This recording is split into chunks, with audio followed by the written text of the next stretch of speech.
ನಮಸ್ಕಾರ ಸ್ನೇಹಿತರೆ, ಇವತ್ತು ನಾವು ಮಾಡ್ತಾ ಇರೋದು ತುಂಬ ಸಿಂಪಲ್ ರೆಸಿಪಿ ಆದರೆ ಸೂಪರ್ ಟೇಸ್ಟಿಯಾದಂತಹ ಮಕ್ಕಳಿಗೆ ಇಷ್ಟವಾಗುವಂತಹ ಡೋರಾ ಪ್ಯಾನ್ ಕೇಕ್. ಬೇಕರಿಯಲ್ಲಿ ಮಾಡುವಂತಹ ರೆಸಿಪಿನ ಮನೆಯಲ್ಲೇ ನೀವು ತುಂಬ ಸಿಂಪಲಾಗಿ ಟ್ರೈ ಮಾಡ್ಬೋದು. Let's go. ಮೊದಲಿಗೆ ನಾನಿಲ್ಲಿ 1 ಕಪ್ ಆಗುವಷ್ಟು ಗೋಧಿ ಹಿಟ್ಟನ್ನು ತೊಗೊಂಡಿದ್ದೀನಿ. ನೀವು ಬೇಕಿದ್ದರೆ ನಿಮಗೆ ಮೈದಾ ಹಿಟ್ಟು ಕೂಡ ತೊಗೊಳ್ಬೋದು. ಬಟ್ ಮೈದಾ ಹಿಟ್ಟು ಮಕ್ಕಳಿಗೆ ಕೊಡೋದ್ರಿಂದ ಬೇಗ ಜೀರ್ಣ ಆಗೋದಿಲ್ಲ. ಸೊ ಹಾಗಾಗಿ ನಾನಿಲ್ಲಿ ಗೋಧಿ ಹಿಟ್ಟನ್ನು ತೊಗೊಂಡಿದ್ದೀನಿ. ನೆಕ್ಸ್ಟ್ 1/2 ಕಪ್ ಆಗುವಷ್ಟು ಸಕ್ಕರೆ ಪೌಡರ್ ಅಂದರೆ ಶುಗರ್ ಪೌಡರ್ನ ತೊಗೊಂಡಿದ್ದೀನಿ. ಸೊ ನೆಕ್ಸ್ಟ್ ನಾನಿಲ್ಲಿ 1/4 ಕಪ್ ಆಗುವಷ್ಟು ಮಿಲ್ಕ್ ಪೌಡರ್ ಹಾಲಿನ ಪುಡಿಯನ್ನು ತೊಗೊಂಡಿದ್ದೀನಿ. ಇದನ್ನೀಗ ಚೆನ್ನಾಗಿ ಮಿಕ್ಸ್ ಮಾಡ್ಕೊಳ್ಳಿ. ಯಾವುದೇ ರೀತಿ ನೀರನ್ನು ಮಿಕ್ಸ್ ಮಾಡೋದು ಬೇಡ. ಮೊದಲಿಗೆ ಚೆನ್ನಾಗಿ ಈ ಥರ ಮಿಕ್ಸ್ ಮಾಡ್ತಾ ಬನ್ನಿ. ಫ್ರೆಂಡ್ಸ್, ನೀವೇನಾದರೂ ಮಕ್ಕಳಿಗೆ ವೆರೈಟೀಸ್ ಆಗಿ ಡಿಫ್ರೆಂಟ್ ಫ್ಲೇವರ್ಸಲ್ಲಿ ಏನಾದರೂ ಸ್ನ್ಯಾಕ್ಸ್ನ ಮಾಡಿಕೊಡ್ಬೇಕು ಅಂದ್ಕೊಂಡಿದ್ದೆ, ಸೊ ಪರ್ಫೆಕ್ಟಾಗಿ ಈ ಡೋರಾ ಪ್ಯಾನ್ ಕೇಕ್ನ ಒಂದು ಸಲ ಟ್ರೈ ಮಾಡಿ ನೋಡಿ. ತುಂಬ ಇಷ್ಟಪಟ್ಟು ಕೂಡ ತಿಂತಾರೆ. ನಂತರ ನಾನಿಲ್ಲಿ 1 ಟೇಬಲ್ ಸ್ಪೂನ್ ಆಗುವಷ್ಟು ಬೇಕಿಂಗ್ ಪೌಡರನ್ನು ಹಾಕ್ಕೊಂಡು ಮಿಕ್ಸ್ ಮಾಡ್ತಾಯಿದ್ದೀನಿ. ನಂತರ ನಾನು ಇದಕ್ಕೆ 1/4 ಕಪ್ ಆಗುವಷ್ಟು ಕಾಯಿಸಿ ಆರಿಸಿರುವಂಥ ಹಾಲನ್ನು ಹಾಕ್ಕೊಳ್ತಾ ಇದ್ದೀನಿ. ಸಾಧ್ಯ ಆದಷ್ಟು ಕಾಯಿಸಿ ಆರಿಸಿರುವಂಥ ಹಾಲನ್ನೇ ತೊಗೊಳ್ಳಿ. ಒಂದೇ ಸಮನೆ ಹಾಲನ್ನೇ ಹಾಕೋದು ಬೇಡ. ಈ ಥರ ನಿಧಾನವಾಗಿ ನೀವು ಹಾಲನ್ನು ಹಾಕ್ತಾ ಮಿಕ್ಸ್ ಮಾಡ್ತಾ ಬರಬೇಕು. ಸೊ ಕ್ವಿಕ್ ಆ್ಯಂಡ್ ಈಸಿಯಾಗಿ ಕೂಡ ಮಾಡುವಂಥ ರೆಸಿಪಿ ಅಂದರೆ ತಪ್ಪಾಗಲ್ಲ. ಸೂಪರ್ ಡೂಪರ್ ಟೇಸ್ಟಿಯಾಗಿರುತ್ತೆ. ಸೊ ನೀವು ಯಾವುದೇ ಕಾರಣಕ್ಕೂ ಹಾಲಿನ ಪುಡಿಯನ್ನು ಮಿಸ್ ಮಾಡದೆ ಹಾಕಿ. ಸ್ವಲ್ಪ ಡಿಫ್ರೆಂಟ್ ಫ್ಲೇವರ್ ಕೂಡ ಬರುತ್ತೆ ಹಾಲಿನ ಪೌಡರನ್ನು ಹಾಕೋದ್ರಿಂದ. ಈ ಥರ ನಾನು ನಿಧಾನವಾಗಿ ಮಿಕ್ಸ್ ಮಾಡ್ತಾ ಸ್ವಲ್ಪನೇ ಹಾಲನ್ನು ಹಾಕ್ತಾ ಕಲಿಸ್ತಾ ಇದ್ದೀನಿ.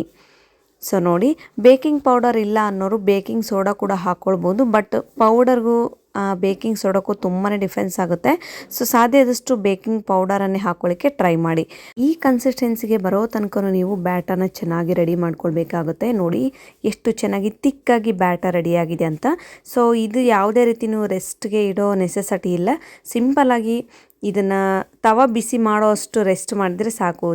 ನೆಕ್ಸ್ಟ್ ಬಂದುಬಿಟ್ಟು ನಾನಿಲ್ಲಿ ಕಡಾಯಿ ತೊಗೊಂಡಿದ್ದೀನಿ. ಅದಕ್ಕೆ ಸ್ವಲ್ಪ ಎಣ್ಣೆಯನ್ನು ಅಪ್ಲೈ ಮಾಡ್ತಾ ಬನ್ನಿ. ಸೊ ಇದೇ ಥರ ನಾನು ಈ ಸ್ಟೆಪ್ನ ಮಿಸ್ ಮಾಡದೆ ಮಾಡಿ. ಸೊ ನೀವು ಡೈರೆಕ್ಟಾಗಿ ಯಾವುದೇ ರೀತಿ ತವಾದ ಮೇಲೆ ಹಾಕೋದು ಬೇಡ. ಸೊ ಈ ರೀತಿಯಾಗಿ ಸ್ವಲ್ಪ ಮೊದಲಿಗೆ ನೀವು ಆಯಿಲನ್ನು ಅಪ್ಲೈ ಮಾಡಿ ಗ್ಯಾಸನ್ನು ಕಂಪ್ಲೀಟಾಗಿ ಲೋ ಫ್ಲೇಮಲ್ಲಿ ಇಟ್ಕೊಳ್ಳಿ. ನಂತರ ಒಂದು ಬಟ್ಟೆ ತೊಗೊಂಡು ಕ್ಲೀನಾಗಿ ಈ ಥರ ಅಂದ್ಕೊಂಡು ಬನ್ನಿ. ಸೊ ಈ ಥರ ಒಂದು ಸಲ ಕ್ಲೀನಾಗಿ ಬಟ್ಟೆ ಸಹಾಯದಿಂದ ನೀವು ಎಣ್ಣೆಯನ್ನೆಲ್ಲ ಚೆನ್ನಾಗಿ ಒರೆಸ್ಕೊಂಬಿಡಿ. ನೆಕ್ಸ್ಟ್ ನಾನು ಅದೇ ಪ್ಯಾನ್ಗೆ ಈಗ ಗ್ಯಾಸನ್ನು ಕಂಪ್ಲೀಟಾಗಿ ಲೋ ಫ್ಲೇಮಲ್ಲಿ ಇಟ್ಕೊಂಡಿದ್ದೀನಿ. 1/4 ಕಪ್ ಆಗುವಷ್ಟು ನಾನು ಬ್ಯಾಟರ್ನ ತೊಗೊಂಡಿದ್ದೀನಿ. ಈ ಥರ ತೊಗೊಳ್ಳೋದ್ರಿಂದ ನಿಮಗೆ ಸೊ ಡೋರಾ ಪ್ಯಾನ್ ಕೇಕ್ ಒಂದೇ ಸೈಜಲ್ಲಿರುತ್ತೆ. ಸೊ ಯಾವುದೇ ರೀತಿ ಒಂದು ದೊಡ್ಡ ಸೈಜ್ ಆಗಲಿ ಚಿಕ್ಕ ಸೈಜ್ ಆಗಲಿ ಬರೋದಿಲ್ಲ. ಸೊ ಈ ಥರ ಒಂದು ಮೆಜರ್ಮೆಂಟ್ ಕಪ್ ಸಹಾಯದಿಂದ ನೀವು ಮಾಡ್ಕೊಳ್ಬೇಕು. ಕಂಪ್ಲೀಟಾಗಿ ಗ್ಯಾಸನ್ನು ಲೋ ಫ್ಲೇಮಲ್ಲೇ ಇಡಿ. ಗ್ಯಾಸನ್ನು ಲೋ ಫ್ಲೇಮಲ್ಲಿ ಇಟ್ಕೊಂಡು 2 ಮಿನಿಟ್ಸ್ ಇದನ್ನು ನೀವು ನಿಧಾನವಾಗಿ ಕುಕ್ ಮಾಡ್ತಾ ಬರಬೇಕು. ಹಾಗಾದರೆ ಮಾತ್ರ ನಿಮಗೆ ಕಂಪ್ಲೀಟಾಗಿ ಡೋರಾ ಪ್ಯಾನ್ ಕೇಕ್ ರೆಡಿ ಆಗುತ್ತೆ. ನೋಡಿ, ಜಸ್ಟ್ ನಾನು 2 ಮಿನಿಟ್ಸ್ ಆದಮೇಲೆ ಓಪನ್ ಮಾಡಲಿ ಕ್ಲೋಸ್ ಮಾಡಿರೋದನ್ನು ಓಪನ್ ಮಾಡ್ತಾ ಇದ್ದೀನಿ. ಈ ಥರ ನಿಧಾನವಾಗಿ ಅಂತ ಬನ್ನಿ. ಆಲ್ರೆಡಿ ಅದು ರೆಡಿಯಾಗಿರುತ್ತೆ ಡೋರಾ ಪ್ಯಾನ್ ಕೇಕ್. ನೋಡಿ, ಈ ಥರ ಸುತ್ತಲೂ ಈ ಥರ ಅಂದ್ಕೊಂಡಾದಮೇಲೆ ನೆಕ್ಸ್ಟ್ ನೀವು ಉಲ್ಟಾ ತಿರುಗಿಸ್ಬೇಕು. ನೋಡಿ, ಸೂಪರ್ ಟೇಸ್ಟಿಯಾಗಿ ಸೂಪರ್ ಆ್ಯಂಡ್ ಸಾಫ್ಟಾಗಿ ಫ್ಲಫಿಯಾಗಿ ಕೂಡ ಈ ಡೋರಾ ಪ್ಯಾನ್ ಕೇಕ್ ರೆಡಿಯಾಗಿದೆ. ಉಲ್ಟಾ ತಿರುಗಿಸಿದಾದಮೇಲೆ ನೀವು ಜಾಸ್ತಿ ರೋಸ್ಟ್ ಮಾಡೋ ನೆಸೆಸಿಟಿ ಇಲ್ಲ. ಆಲ್ರೆಡಿ ಎಲ್ಲದು ರೋಸ್ಟ್ ಆಗಿರುತ್ತೆ ಒಳಗಡೆ ಎಲ್ಲ. ಸೊ ಈಗ ಇದೇ ಥರ ಸೇಮ್ ಪ್ರೊಸೆಸ್ನ ನಾನು ಫಾಲೋ ಮಾಡಿದ್ದೀನಿ. ನೆಕ್ಸ್ಟ್ ನಾನಿಲ್ಲಿ 6 ಪೀಸ್ ಆಗೋಷ್ಟು ಡಾರ್ಕ್ ಚಾಕ್ಲೇಟ್ನ ತೊಗೊಂಡಿದ್ದೀನಿ. ಸೊ ಇದನ್ನು ಕೆಳಗಡೆ ಬಿಸಿನೀರು ಪಾತ್ರೆ ಇಡಬೇಕು. ನಂತರ ಅದ್ರ ಮೇಲೆ ಒಂದು ಪ್ಲೇಟ್ ಇಟ್ಟು 1 ಬೌಲಲ್ಲಿ ಡಾರ್ಕ್ ಚಾಕ್ಲೇಟ್ ಇಟ್ಟರೆ ಅದು ನಿಧಾನವಾಗಿ ಮೆಲ್ಟ್ ಆಗ್ತಾ ಬರುತ್ತೆ. ಈ ಪ್ರೊಸೆಸ್ನ ಫಾಲೋ ಮಾಡ್ಕೊಳ್ಳಿ. ಸೊ ಇದನ್ನು ಚೆನ್ನಾಗಿ ಮೆಲ್ಟ್ ಮಾಡ್ಕೊಂಡು ಈಗ ಸೈಡಲ್ಲಿ ಇಡಿ. ನಾನೀಗ ರೆಡಿ ಮಾಡಿ ಇಟ್ಕೊಂಡಿರುವಂಥ ಡೋರಾ ಪ್ಯಾನ್ ಕೇಕ್ನ ಈಗ ಒಂದು ಪ್ಲೇಟ್ಗೆ ಹಾಕ್ಕೊಳ್ತಾ ಇದ್ದೀನಿ. ಸೊ ನಿಧಾನವಾಗಿ ನೀವು ನಾನು ಫಸ್ಟ್ಗೆ ತೋರಿಸಿದ್ನಲ್ಲ ಸೇಮ್ ಅದೇ ಪ್ರೊಸೆಸ್ಸಲ್ಲೇ ಉಳಿದ ಬ್ಯಾಟರ್ನಿಂದನೂ ಸಹ ಇದೇ ರೀತಿ ಪ್ಯಾನ್ ಕೇಕ್ಸ್ನ ಮಾಡ್ತಾ ಬನ್ನಿ. ಸೊ ನೋಡಿ ಎಷ್ಟು ಸೂಪರಾಗಿ ಎಷ್ಟು ನೋಡೋಕ್ಕೆ ಎಷ್ಟು ಅಟ್ರಾಕ್ಟಿವ್ ಆಗಿದೆ ಅಂತ. ಸೊ ಈ ಥರ ಫ್ಲೇವರ್ಸಲ್ಲಿ ಮಾಡಿಕೊಟ್ರೆ ಮಕ್ಕಳು ತುಂಬಾ ಇಷ್ಟಪಟ್ಟು ತಿಂತಾರೆ. ಟೇಸ್ಟ್ ಕೂಡ ಅಲ್ಟಿಮೇಟ್ ಅಂತಲೇ ಹೇಳ್ಬೋದು. ಜಸ್ಟ್ ಒಂದು 10 ಮಿನಿಟ್ಸಲ್ಲಿ ನೀವು ಈ ಡೋರಾ ಪ್ಯಾನ್ ಕೇಕ್ನ ರೆಡಿ ಮಾಡ್ಬೋದು. ಸೊ ನಾವು ಮೆಲ್ಟ್ ಮಾಡಿ ಇಟ್ಕೊಂಡಿರುವಂತಹ ಈ ಡಾರ್ಕ್ ಚಾಕ್ಲೇಟ್ನ ಇದಕ್ಕೆ ನಿಧಾನವಾಗಿ ಅಪ್ಲೈ ಮಾಡ್ತಾ ಬನ್ನಿ. ಸೊ ನಿಮಗೆ ಆಫ್ನಲ್ಲಿ ಬೇಕಿದ್ದರೆ ನೀವು ಡೈರಿ ಮಿಲ್ಕ್ ಕೂಡ ನಿಮ್ಗೆ ಯಾವ ಚಾಕ್ಲೇಟ್ ಇಷ್ಟ ನೀವು ಅದನ್ನು ಮೆಲ್ಟ್ ಮಾಡ್ತಾ ಈ ಥರ ಅಪ್ಲೈ ಮಾಡ್ಬೋದು. ಬಟ್ ಡಾರ್ಕ್ ಚಾಕ್ಲೇಟ್ ತೊಗೊಳ್ಳೋದ್ರಿಂದ ಯಾವುದೇ ರೀತಿ ಪ್ರಾಬ್ಲಮ್ಸ್ ಆಗೋದಿಲ್ಲ. ತೀರಾ ಡಾರ್ಕ್ ಚಾಕ್ಲೇಟ್ ತಿನ್ನೋದು ಬೇಡ. ಮೀಡಿಯಮ್ ಆಗಿ ಇದನ್ನು ಮಾಡ್ಕೊಳ್ಳಿ. ಸೊ ಡೈರಿ ಮಿಲ್ಕು ಅದೆಲ್ಲ ಒಳ್ಳೆಯದಲ್ಲ. ಸೊ ಡಾರ್ಕ್ ಚಾಕ್ಲೇಟ್ ತಿನ್ನೋದ್ರಿಂದ ಹೆಲ್ತ್ಗೂ ಕೂಡ ತುಂಬ ಒಳ್ಳೆಯದು. ಸೊ ಆ ಕಾರಣಕ್ಕಾಗಿ ನಾನಿಲ್ಲಿ ಡಾರ್ಕ್ ಚಾಕ್ಲೇಟ್ನೇ ತೊಗೊಂಡಿದ್ದೀನಿ. ಇದೇ ರೀತಿ ಎಲ್ಲ ಪ್ಯಾನ್ ಕೇಕ್ಸ್ಗೂ ಕೂಡ ನೀವು ಅಪ್ಲೈ ಮಾಡ್ತಾ ಬರಬೇಕು. ಅಂದರೆ ಡಾರ್ಕ್ ಚಾಕ್ಲೇಟ್ನ ನಿಧಾನವಾಗಿ ಈ ಥರ ಅಪ್ಲೈ ಮಾಡ್ತಾ ಬನ್ನಿ. ತಿಕ್ಕಾಗಿ ಅಪ್ಲೈ ಮಾಡಿ, ಜಾಸ್ತಿ ದಪ್ಪ ಅಪ್ಲೈ ಮಾಡಲಿಕ್ಕೆ ಹೋಗಬೇಡಿ. ಸೊ ನೋಡಿ ಎಷ್ಟು ಚೆನ್ನಾಗಿ ರೋಸ್ಟ್ ಆಗಿ ಎಲ್ಲದು.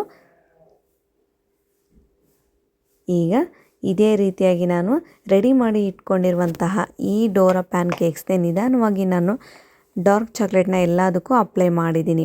ಸೊ ಫ್ರೆಂಡ್ಸ್, ನೀವೇನಾದರೂ ಟ್ರೈ ಮಾಡಿಲ್ಲ ಅಂದರೆ ನಿಜವಾಗ್ಲೂ ಮಕ್ಕಳಿಗೆ ಮಾಡಿಕೊಡಿ, ತುಂಬಾ ಇಷ್ಟಪಟ್ಟು ತಿಂತಾರೆ. ಟೇಸ್ಟ್ ಮಾತ್ರ ಅಲ್ಟಿಮೇಟ್ ಅಂತಲೇ ಹೇಳ್ಬೋದು. ಜಸ್ಟ್ 10 ಮಿನಿಟ್ಸ್ ಇದ್ದರೆ ಸಾಕು, ನೀವು ಸೂಪರ್ ಟೇಸ್ಟಿಯಾಗಿ ಫ್ಲಫಿಯಾಗಿ ಈ ಡೋರಾ ಪ್ಯಾನ್ ಕೇಕ್ನ ನೀವು ರೆಡಿ ಮಾಡ್ಬೋದು. ಸೊ ಈಗ ನಾನು ಒಂದ್ರ ಮೇಲೆ ಒಂದು ಕ್ಲೋಸ್ ಮಾಡ್ತಾ ಇದ್ದೀನಿ. ಈ ಥರ ಕ್ಲೋಸ್ ಮಾಡಿ ಸೆಂಟ್ರಲ್ಲಿ ಈಗ ನಾನು ಕಟ್ ಮಾಡ್ಕೊಳ್ತಿದ್ದೀನಿ. ಸೊ ಜಸ್ಟ್ 10 ನಿಮಿಷದಲ್ಲಿ ನೀವು ಕೂಡ ಮನೆಯಲ್ಲಿ ಹೋಮ್ ಮೇಡಾಗಿ ಡೋರಾ ಪ್ಯಾನ್ ಕೇಕ್ನ ರೆಡಿ ಮಾಡಿ ನನಗೆ ಹೇಗಿತ್ತು ಅಂತ ನೀವು ಕಾಮೆಂಟ್ ಮೂಲಕ ತಿಳಿಸೋದನ್ನು ಮಾತ್ರ ಮರಿಬೇಡಿ. ಸೊ ನೋಡಿ, ಸೇಮ್ ಬೇಕರಿ ಸ್ಟೈಲಲ್ಲಿ ಯಾವ ಥರ ಬರುತ್ತೋ ಸೇಮ್ ಅದೇ ಸ್ಟ್ರಕ್ಚರ್ಗೆ ಬಂದಿದೆ. ಟೇಸ್ಟ್ ಕೂಡ ಸೂಪರ್ ಡೂಪರ್ ಅಂತಲೇ ಹೇಳ್ಬೋದು. ಸೊ ನೋಡಿ, ಇದೇ ರೀತಿಯಾಗಿ ನಾನು ಉಳಿದ ಡೋರಾ ಪ್ಯಾನ್ ಕೇಕ್ಸ್ನು ಕೂಡ ಕಟ್ ಮಾಡ್ಕೊಳ್ತಾ ಇದ್ದೀನಿ. ಸೊ ನೀವೇನಾದರೂ ಇನ್ನು ನನ್ನ ಚಾನಲ್ನ ಹೊಸದಾಗಿ ನೋಡ್ತಾ ಇದ್ದರೆ ಸೊ ನನ್ನ ಚಾನಲ್ಗೆ ಲೈಕ್ ಮಾಡಿ, ಶೇರ್ ಮಾಡಿ ಹಾಗೂ ಸಬ್ಸ್ಕ್ರೈಬ್ ಮಾಡೋದನ್ನು ಮಾತ್ರ ಮರಿಬೇಡಿ. ಸೊ ನೀವೇನಾದರೂ ಈ ರೆಸಿಪಿನ ಟ್ರೈ ಮಾಡಿದರೆ ಖಂಡಿತವಾಗ್ಲೂ ನನಗೆ ಕಾಮೆಂಟ್ ಮೂಲಕ ತಿಳಿಸೋದನ್ನು ಮಾತ್ರ ಮರಿಬೇಡಿ. ಸೊ ನೋಡಿ, ಕಂಪ್ಲೀಟಾಗಿ ಡೋರಾ ಪ್ಯಾನ್ ಕೇಕ್ ಈಗ ರೆಡಿ. ಸೊ ನೋಡಿ ಎಷ್ಟು ಸಾಫ್ಟಾಗಿದೆ ಅಂತ ನೋಡಿ, ಯಾವುದೇ ರೀತಿ ಕ್ರಿಸ್ಪಿ ಆಗಿಲ್ಲ, ಗಟ್ಟಿ ಕೂಡ ಆಗಿಲ್ಲ, ತುಂಬಾ ಸಾಫ್ಟಾಗಿ ಬಂದಿದೆ. ತಿನ್ನಲಿಕ್ಕೂ ಕೂಡ ಸೂಪರ್ ಆಗಿದೆ. ಸೊ ಈ ವಿಡಿಯೋ ಇಷ್ಟ ಆಗಿದರೆ ಲೈಕ್ ಮಾಡಿ. Thank you.